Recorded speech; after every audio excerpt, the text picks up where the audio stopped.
Hello students, welcome to the steno tutorial. 100 शब्द प्रति मिनट की गति से डिक्टेशन 5 सेकंड से स्टार्ट होगा।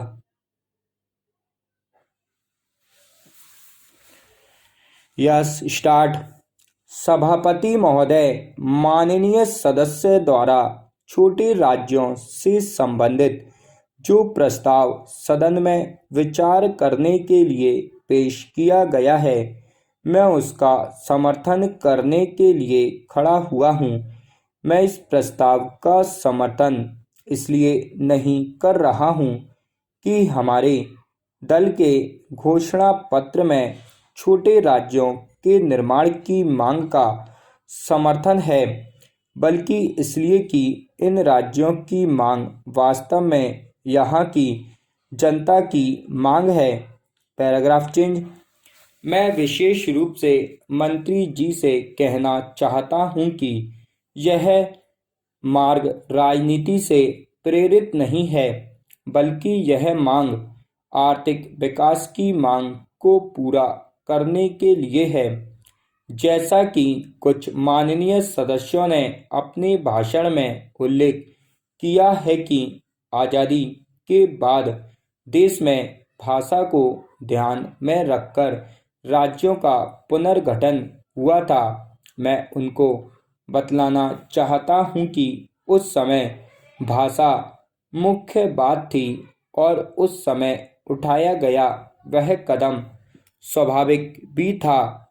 एक भाषा जानने वाले लोग एक प्रशासनिक इकाई में रहें, इससे उनका विकास सरल होता है और उनकी सांस्कृतिक पहचान भी उन्नत होती है। इस बात को बहुत समय बीत गया है। अब यह लग रहा है कि भाषा के आधार पर बने हुए राज्य बहुत बड़े हैं और उन्हें संभालना भी कठिन हो रहा है तथा विकास अवरुद्ध हो जाता है। प्रशासनिक दृष्टि से भी वे ठीक प्रकार से नहीं चल पा रही हैं।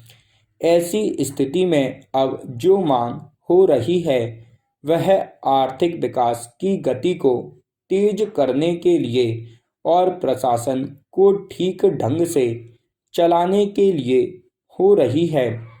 मेरी दृष्टि में छोटे राज्य इनमें सहायक सिद्ध होंगे और अब समय आ गया है कि छोटे राज्यों के निर्माण के सवाल पर सदन में गंभीरता से विचार होना चाहिए।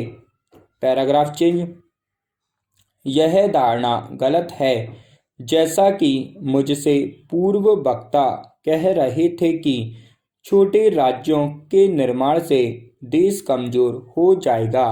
असल में छोटे राज्यों का निर्माण देश की प्रगति में सहायक होगा। मैं इस बात को भी साफ कर देना चाहता हूं कि यदि इस राज्य का परिस्थितियों के अनुसार विभाजन किया जाता है तो उसका असर उसके पड़ोसी राज्यों पर नहीं पड़ेगा। विभाजन से मेरा आशय देश के टुकड़े करने से नहीं है, बल्कि राज्यों के पुनर्गठन से है। विभाजन तो तब पैदा होता है जब देश का कोई भाग देश से बाहर जाने की गलत कोशिश करता है। इस प्रकार जब जिलों का निर्माण होगा तो देश के राजनीतिक ढांचे और देश के संविधान के अनुसार होगा। राज्य ने इससे संबंधित प्रस्ताव विधानसभा में पारित करके केंद्रीय सरकार के पास भेज दिया है। केंद्र में दूसरे दल की सरकार के कारण से उसने राज्य सरकार द्वारा पारित प्रस्ताव पर कोई ध्यान नहीं दिया है। अब जबकि इस आधार पर प्रदेश की सरकार को भंग कर दिया गया है, तो आगामी चुनाव में यह हमारे दल का एक बड़ा मुद्दा बनेगा।